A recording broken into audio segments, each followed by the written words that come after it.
تنزيل من رب العالمين.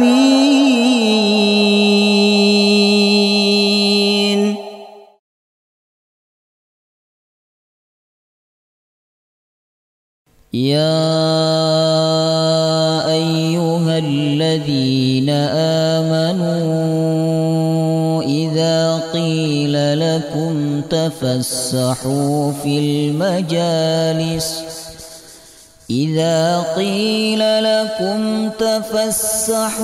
في المجالس فافسحوا يفسح الله لكم وإذا قيل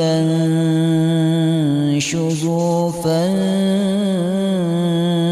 فانشزوا يرفع الله الذين آمنوا منكم والذين أوتوا العلم درجات والله بما تعملون خبير.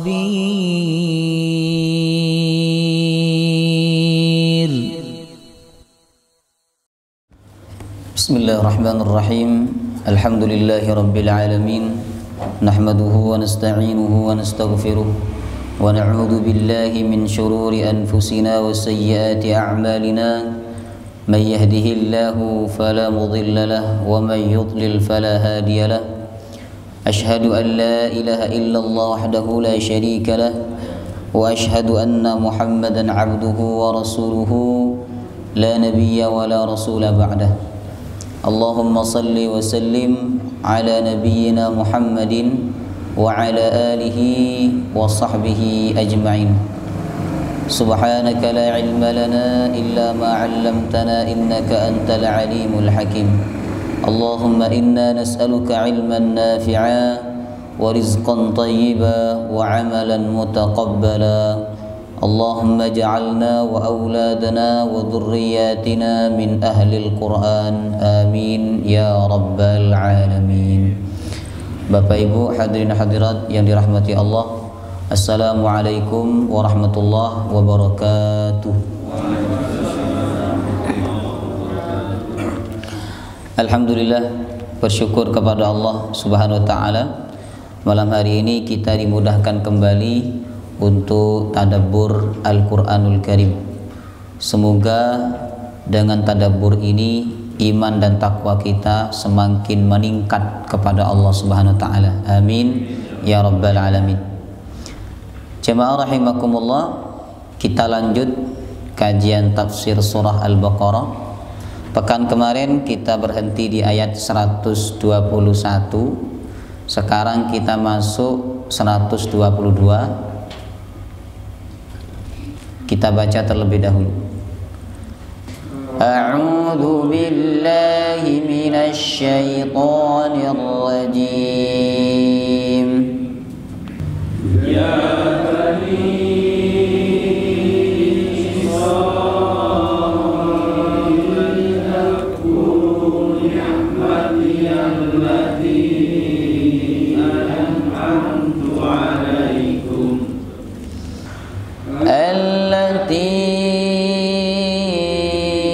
أنعمت عليكم وأني فضلتكم على العالمين. Bila panjenengan wakaf di tengah kalimat ya, yang bukan kalimat yang tidak ada tanda wakafnya, itu cara ngulangnya Bapak Ibu cari kata sambung ya, karena tidak sedikit wakafnya benar tapi cara ngulangnya kurang pas. Nah, biar sempurna dan benar cara ngulangnya, cari kata sambung. Kata sambung itu alladzi, alladzina, allati, alladzani, kemudian apa lagi? Min, man, wa, bi, fa ya. Itu kata sambung ya. Bila panjenengan berhenti dan ingin mengulang, lihat ada kata sambung enggak. Kalau yang terdekat ada kata sambung, berarti ulang dari kata sambung itu. Ya. Wattaqu yawman la tajzi nafsun an nafsin syai'an wa la yuqbalu minha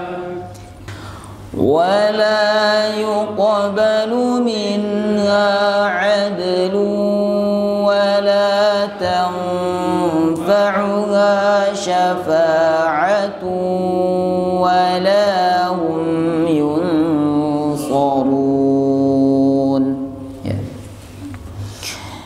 Ya Bani Israel, wahai Bani Israel.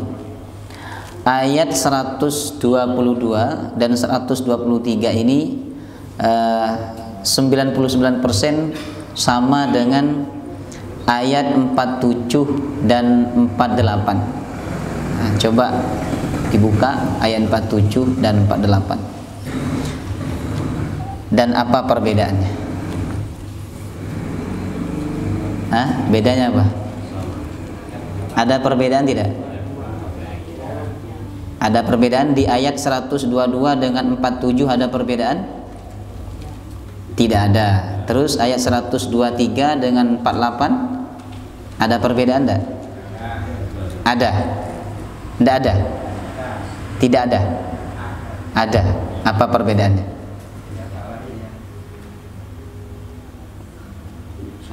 Hah? Nah, inilah yang disebut tolabul ilmi, mencari ilmu. Nah, jangan cari perbedaannya apa? Bedanya apa? Bedanya di ayat 123 kata adlunnya pertama, syafaahnya kedua. 48 kata syafaahnya pertama, adlunnya yang kedua. Itu aja bedanya. Ya. Baik. Ya Bani Israel, wahai Bani Israel. Bani Israel yang dimaksud adalah Bani ini anak keturunan, Bani ke bawah, Bapak Ibu. Anak apa lagi?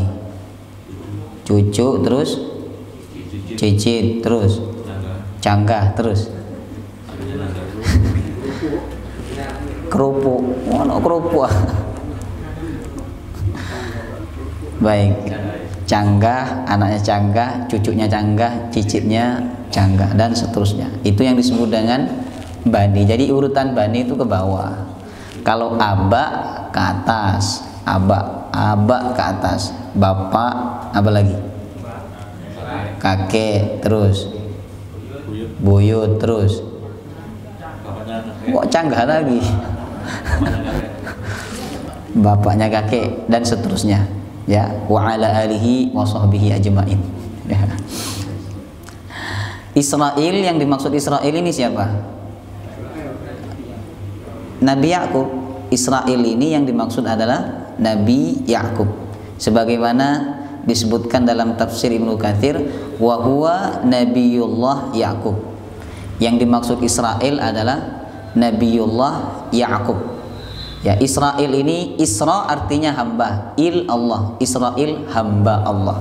Ya, karena memang Nabi Yakub itu dikenal oleh masyarakat saat itu sebagai sosok manusia yang sangat taat kepada Allah. Makanya dipanggil dengan Israel. Ya, Israel. Baik. Berarti Bani Israel anak keturunannya Nabi Yakub. Ya. Nabi Yakub ini apanya Nabi Ibrahim? Apa? Cucunya, ya betul. Cucunya Nabi Ibrahim. Karena Nabi Ibrahim kan punya dua anak. Dengan istri pertama anaknya siapa? Dengan istri pertama Ishak. Dengan istri yang kedua, ya, nikah dengan Siti Sarah dulu, tapi belum punya anak. Maka sama Siti Sarah disuruh nikah lagi dengan pembantunya, namanya siapa? Siti Hajar. Ini istri yang baik, Pak. Lama tak punya anak, langsung suaminya disuruh menikah. Pak Anto, udah disuruh nikah belum? Belum. Belum berani apa gimana? Setelah nikah dengan Siti Hajar, punya anak Ismail. Setelah Ismail usia 11 apa 10 tahun begitu, Siti Sarah melahirkan Ishak. Ishak punya 2 anak, namanya Aish dan Yakub. Yakub ini sangat dicintai oleh Nabi Ishak, sehingga Aish cemburu. Akhirnya Yakub hijrah ke Faddam Aram. Faddam Aram itu tempatnya siapa? Tempat pamannya Yakub, namanya Laban bin Batu'il. Dia punya 2 seorang putri yang bernama Layyah dan Rahil. Akhirnya 2 putrinya itu dinikahkan dengan Nabi Yakub, dengan Yakub. Dengan Rahil, Bapak Ibu punya 2 anak, namanya Bunyamin dan Yusuf. Sedangkan dengan Layyah punya 10 anak. Berarti total anaknya berapa? 12. Makanya Bani Israel itu ada 12 suku. Nah, dari 12 orang itulah anak keturunan mereka disebut dengan Bani Israel, ya, Bani Israel. Makanya Nabi dalam hadis Al-Bukhari ketika berkomentar tentang Nabi Yusuf, beliau berkata, Nabi Yusuf itu mulia, bin orang mulia, bin orang mulia, bin orang mulia. Nabi Yusuf. Nabi Yusuf bin siapa? Nabi Yakub, mulia kan? Kemudian Nabi Yakub bin siapa? Oh, kok Ishak.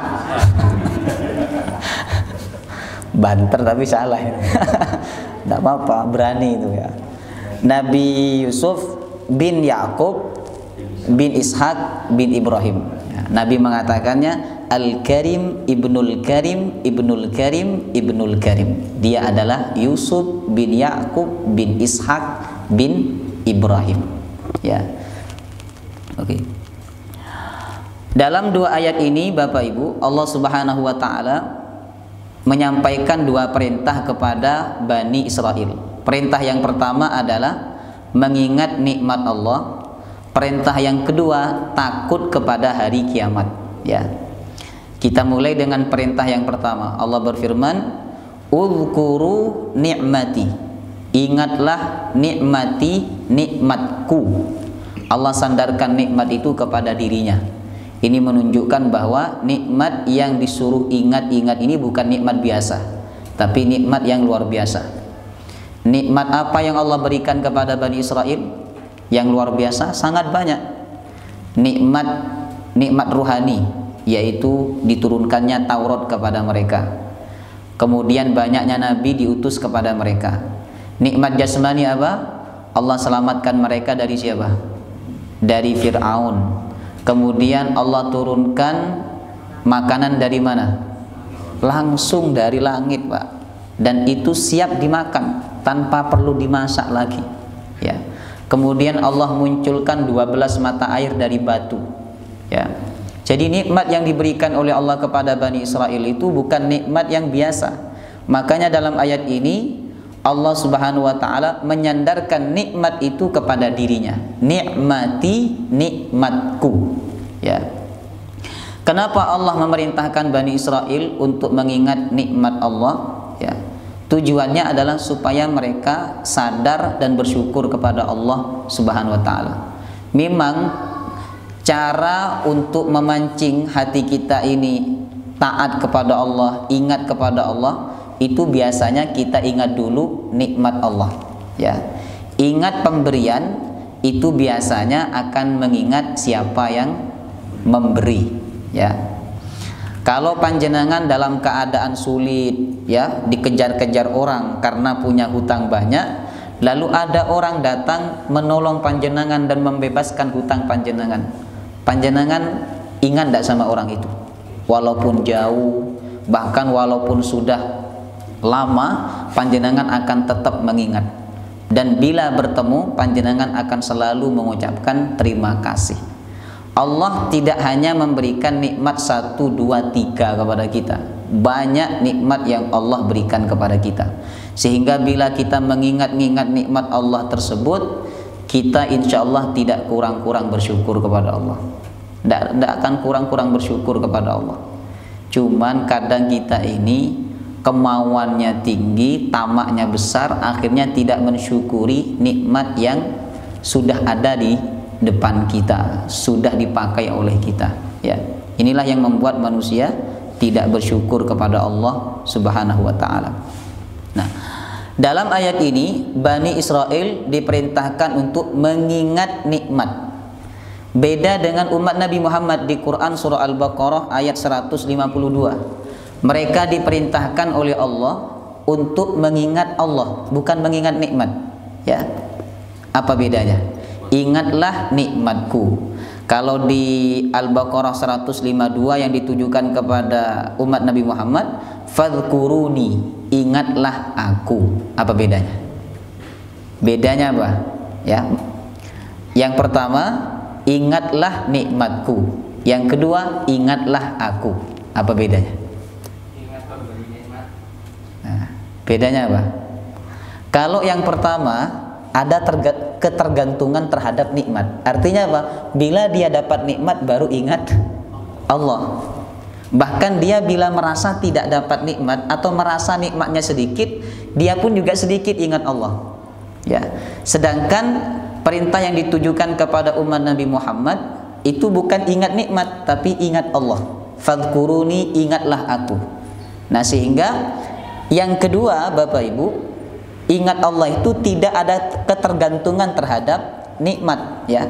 Mau dia merasa dapat nikmat atau merasa tidak dapat nikmat, dia dapat nikmat banyak atau sedikit, dia akan selalu ingat Allah. Ya, ini bedanya tingkatan zikirnya umat Nabi dengan Bani Israel, ya. Allati an'amtu alaikum, allati an'amtu alaikum, ingatlah nikmatku yang aku berikan kepada kalian, wahai Bani Israel. Nah, ayat ini menunjukkan bahwa segala macam nikmat, baik itu nikmat zahir maupun nikmat batin, yang memberikan siapa? Allah. Karena dalam ayat ini Allah berfirman, an'amtu alaikum, yang aku berikan kepada kalian. Ya, loh Ustaz, kami ini dapat nikmat, dapat rezeki karena kerja. Dikasih kerja 1 bulan, digaji sama kantor, langsung masuk ke rekening. Kan bukan Allah yang ngasih. Nah, pertanyaannya adalah, siapa yang ngasih kaki kepada panjenengan sehingga bisa datang ke kantor? Allah. Yang ngasih tangan siapa? Allah. Yang ngasih otak sehingga bisa berpikir siapa?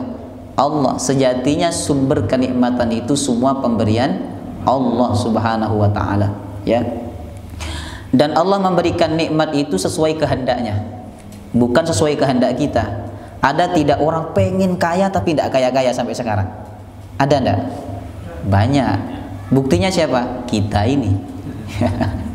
Nah, coba yang enggak pengen kaya angkat tangan. Ada enggak di sini? Enggak ada. Semua pengen kaya kan? Manusiawi, Pak. Ngoten, kita ini bukan nabi. Kalau nabi itu bukan pengen kaya, pengen miskin. Nabi itu kan ada doa Nabi, Allahumma ahyini miskinan, ya Allah hidupkan aku dalam keadaan miskin. Ada yang berani nggak doa ini? Hah? Yang tua-tua nggak apa-apa sebenarnya doa seperti ini, Allahumma ahyini miskinan, ya Allah hidupkan aku dalam keadaan miskin. Kenapa yang sudah sepuh-sepuh itu doa seperti ini? Ya doa karena apa? Semua hartanya sudah dihibahkan kepada anaknya, ya toh? Supaya nanti bila dia meninggal dunia, anaknya tidak bertengkar. Maka dihibahkan dulu, sebelum meninggal dihibahkan semua. Nah, sehingga status dia di rumah itu numpang kepada anaknya, alias miskin. Allahumma ahyini miskinan.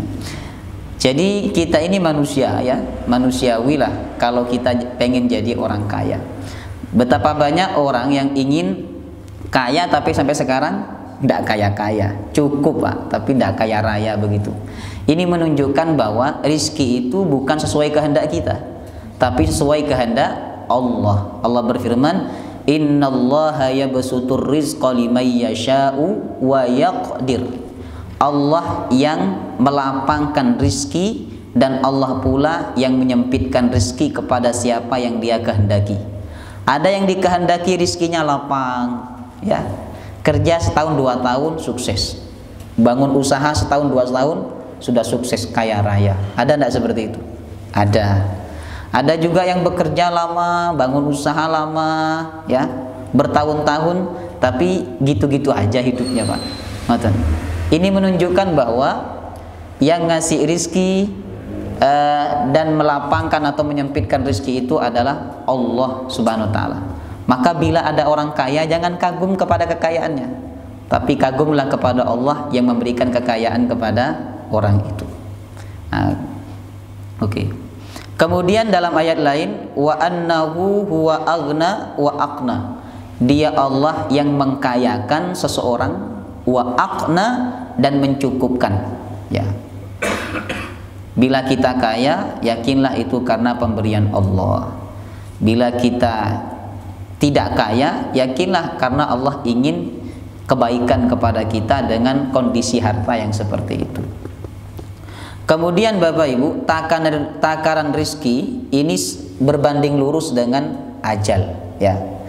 Makanya kalau rizkinya habis, maka ajalnya akan selesai, ya. Oleh karena itu, kalau makan jangan banyak-banyak. Makan jangan banyak-banyak, Pak, biar tidak cepat habis. Tidak, bercanda saya, ya. Bukan berarti ini irit aja rizki ini biar tidak cepat habis, dah, ya. Jadi dalam sehari itu sudah ditakar, rizkinya Pak Anto sehari sekian, itu tidak akan lebih dan tidak akan kurang, sehingga nanti berbanding lurus dengan ajalnya. Ajalnya tiba, rizkinya pun juga sudah habis. Jadi segala apa yang ada pada kita ini sejatinya itu pemberian dari Allah, sebagaimana firman-Nya, allati an'amtu alaikum, yang aku berikan kepada kalian, wa anni faddaltukum 'alal alamin, dan sesungguhnya aku utamakan kalian 'alal alamin, atas umat seluruh alam. Yang dimaksud kalian di sini adalah Bani Israel. Dahulu Bani Israel itu umat yang paling dimuliakan oleh Allah dan paling diutamakan dibandingkan umat-umat yang lain, ya. Kenapa mereka diutamakan? Apa buktinya? Pertama, banyak nabi yang diutus dari kalangan mereka, bukan kepada mereka tapi dari kalangan mereka, ya. Dari Bani Israel itu banyak yang menjadi nabi. Nah, kaum itu kan kalau banyak ulamanya, banyak nabinya, ini kan mengangkat derajat kaum itu, betul nggak? Misalnya di Kebon Sari ini banyak sekali ulamanya, banyak orang alimnya, banyak orang solehnya.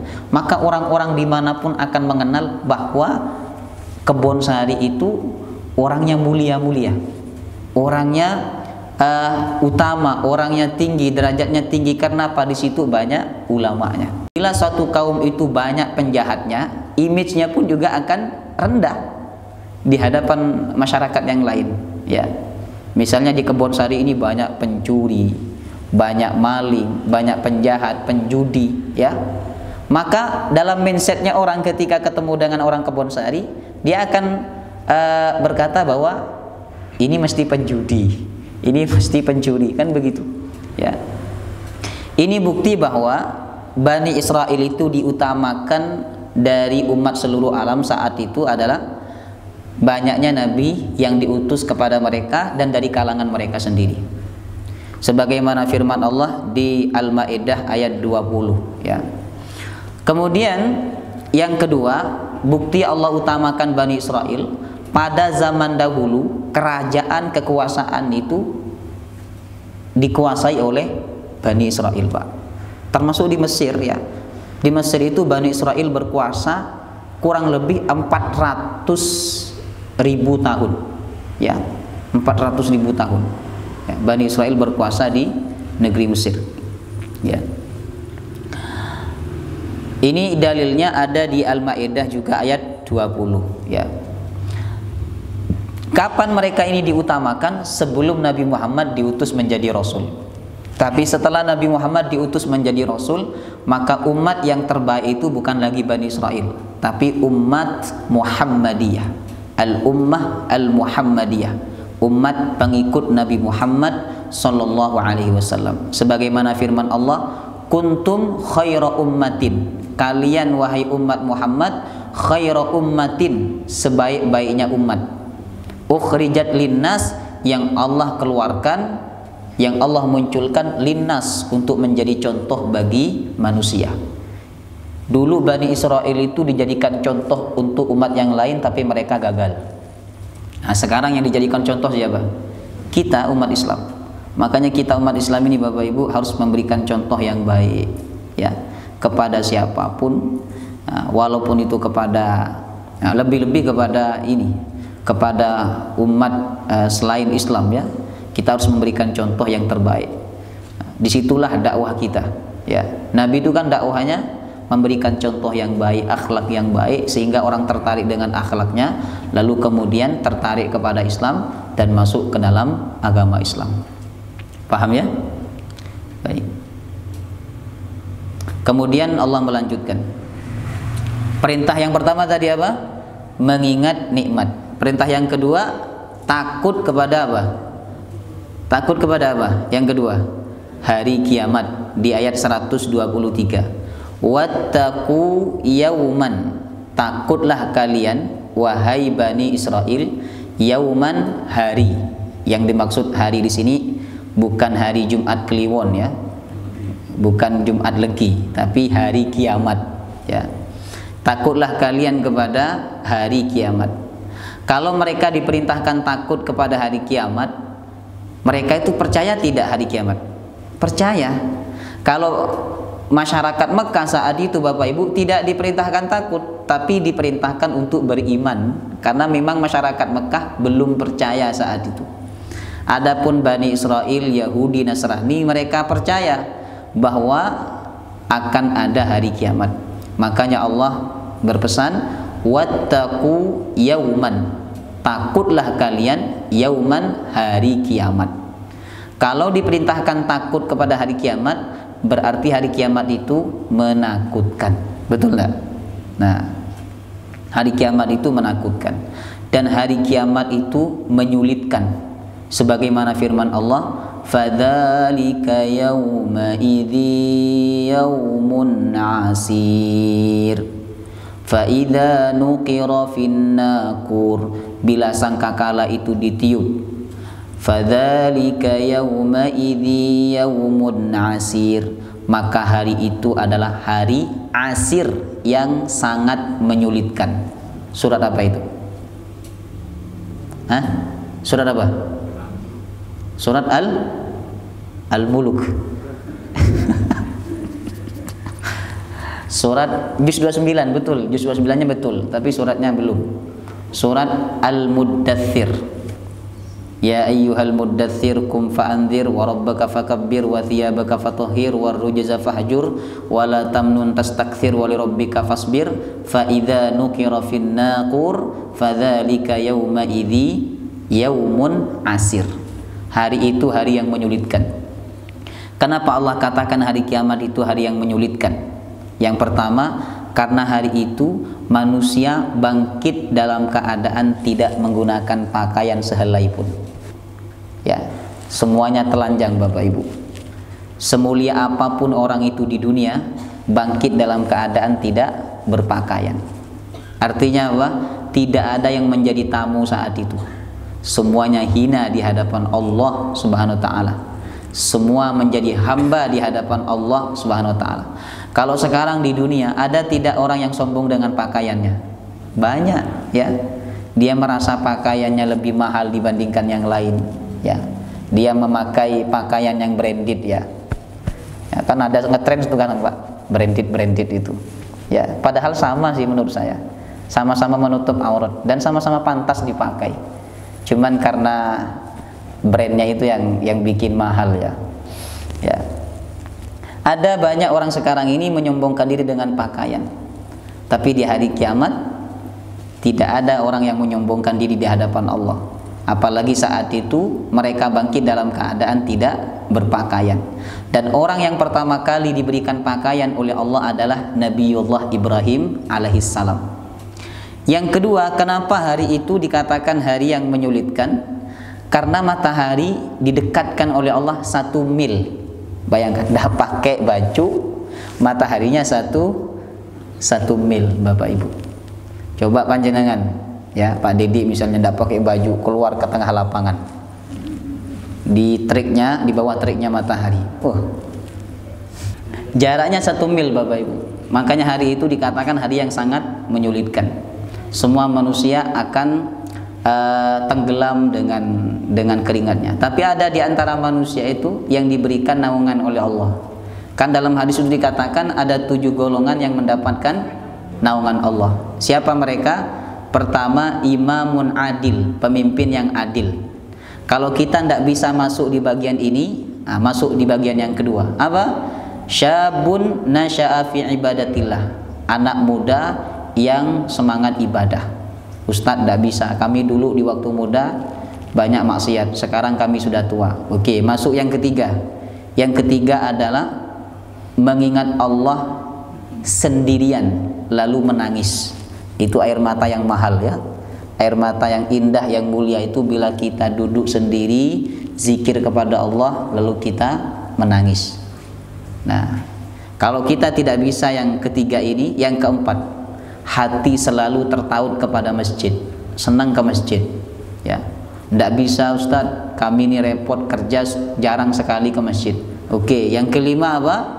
Yang kelima, 2 orang yang saling mencintai karena Allah dan berpisah karena Allah.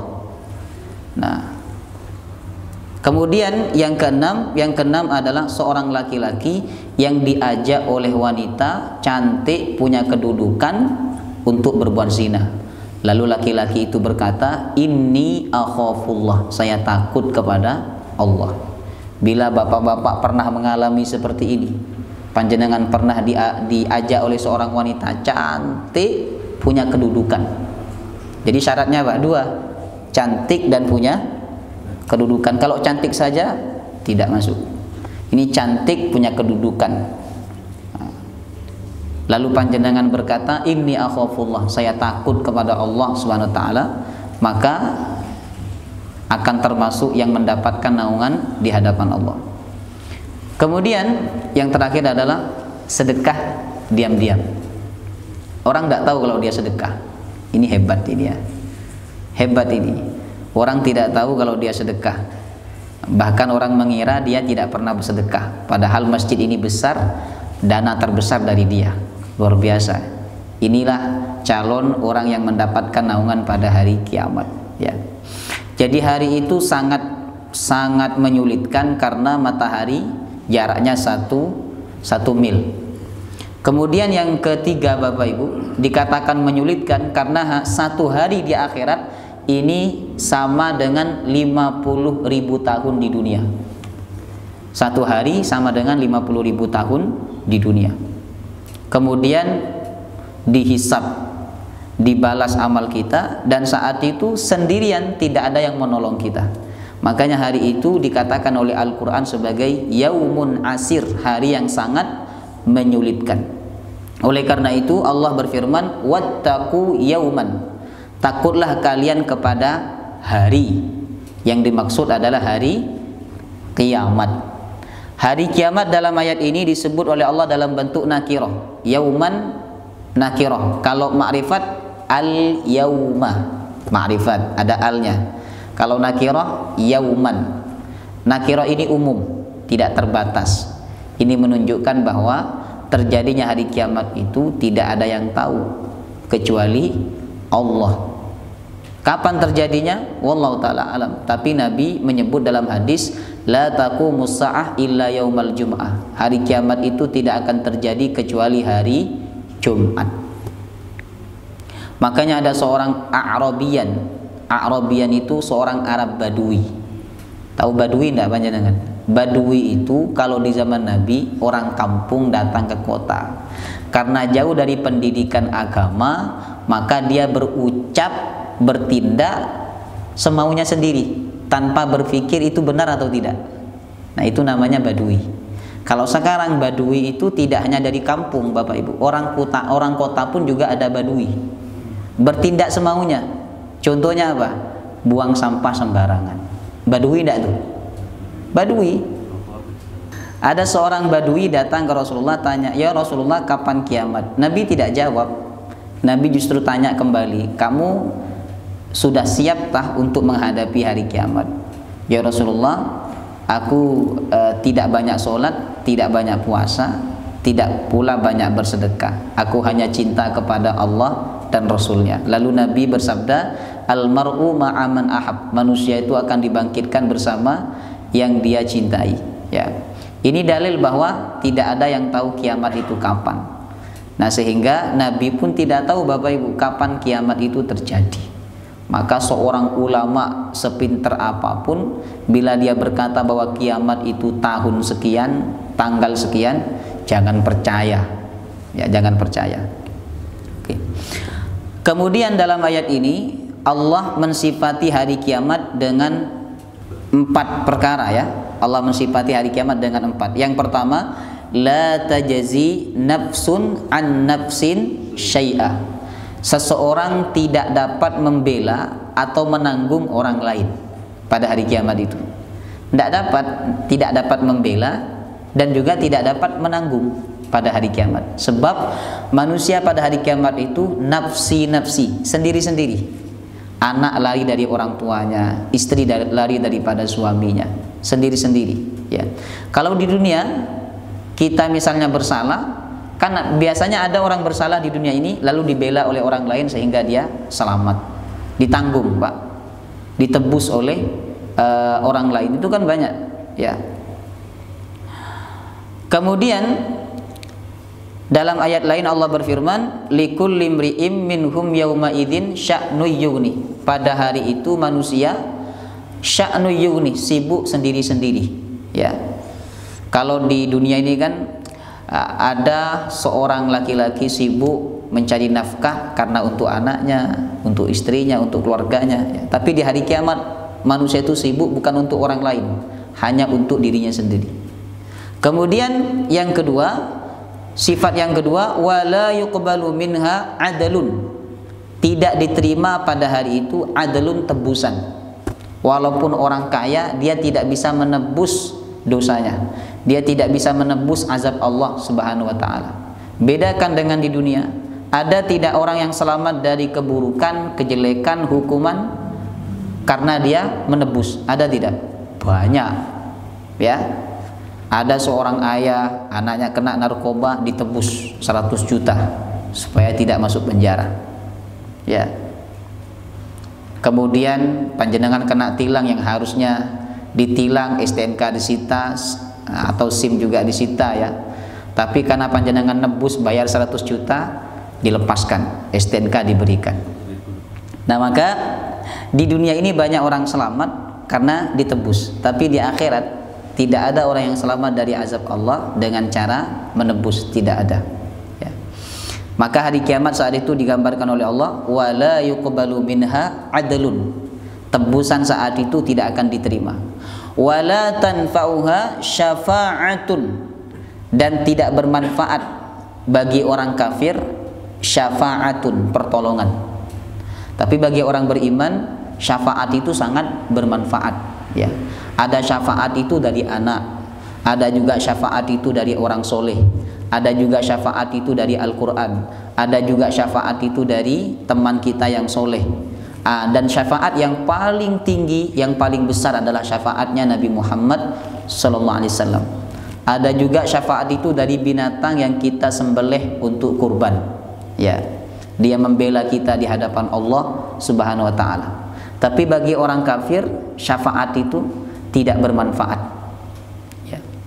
Tidak ada yang dapat menolong mereka dari azab Allah Subhanahu wa taala. Kemudian walahum yunsarun, dan tidak ada penolong bagi mereka di akhirat. Bagi orang-orang kafir tidak ada penolong, tapi bagi orang beriman ada penolong, Bapak Ibu, ya. Inilah beruntungnya kita jadi orang beriman. Ada yang menolong kita nanti pada hari kiamat. Siapa dia? teman kita yang soleh, dan yang paling utama adalah Nabi kita Sallallahu Alaihi Wasallam. Itu yang akan memberikan syafaat kepada kita pada hari kiamat. Tapi bagi orang kafir tidak ada penolong. Di dunia mereka ada penolong tidak? Banyak Pak, orang kafir itu Pak. Karena banyak uangnya, ya banyak temannya yang kaya-kaya, ditolong dia. Yaitu banyak orang di dunia ini selamat dari musibah, selamat dari keburukan karena ada yang menolong. Contoh ya, misalnya panjenengan kena tilang, lalu karena punya paman yang polisi, akhirnya panjenengan telepon, paman ini saya ditilang ini, tolong bicara dengan polisinya ini, langsung dilepaskan Pak. Ada enggak seperti itu? Ada ya, ada kan jemaah saya itu yang mantan Kapolres apa Kapolsek kota begitu kan, dia ngaji di rumah saya, dia bilang, Ustadz kalau ditilang telepon aja saya katanya. Cuman kan saya tidak menggunakan seperti itu. Kalau salah sudahlah salah ya, tapi kalau darurat saya telepon juga nantinya. Jadi tidak ada penolong bagi orang kafir pada hari kiamat. Maka dalam ayat ini hari kiamat yang menakutkan itu digambarkan oleh Allah dengan 4 sifat. Yang pertama, seseorang tidak dapat menanggung orang lain. Yang kedua, tebusan saat itu tidak diterima oleh Allah. Yang ketiga, syafaat bagi orang kafir itu tidak bermanfaat. Yang keempat, tidak ada penolong bagi orang-orang yang ingkar kepada Allah Subhanahu wa taala. Wallahu taala a'lam bissawab. Cukup ya. Semoga bermanfaat. Pekan depan Bapak Ibu kita bahas tentang Nabi Ibrahim. Ya. Jadi kemarin-kemarin kita bahas tentang Nabi Musa, Bani Israel. Nah, pekan depan kita bahas beberapa ayat tentang Nabi Ibrahim alaihissalam yang nantinya ada kaitan dengan Bani Israel, karena Bani Israel ini kan kalau diurutkan keturunan Nabi Ibrahim alaihissalam. Subhanakallahumma bihamdika asyhadu an la ilaha illa anta astaghfiruka wa atubu ilaik. Wassalamu alaikum warahmatullahi wabarakatuh.